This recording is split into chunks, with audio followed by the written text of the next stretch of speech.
गोष्टीचं नाव आहे गाढव आणि कुत्रा.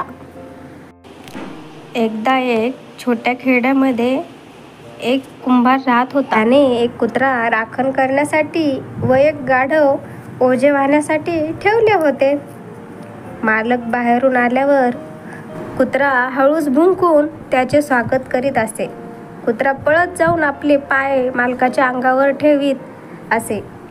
मालक कुत्र्याचे लाड करून त्याला चांगले जेवण देत असे. गाढव दुरून असे रोज पाहत असे. त्याला कुत्र्याचा हेवा वाटू लागला. तो मनात म्हणत असे, कुत्र्याचे जीवन किती सुखी आहे. नुसती राखण करायची व अनोळखी माणसावर भुंकायचे, हेच त्याचे काम. तरी मालक त्याच्यावर प्रेम करतो. माझ्याकडे पहा, मी सर्व ओझे वाहतो, तरी पण मला पाठीवर फटके आणि उरलेलं खायला मिळते.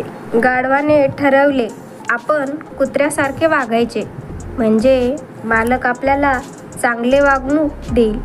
तो इकडे तिकडे फिरू लागला.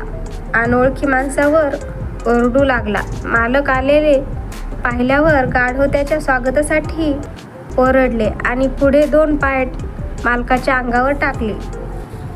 मालकाला खूप राग आला. त्याने एक मोठी काठी घेऊन गाढवाला खूप मारले. बिचारे गाढव.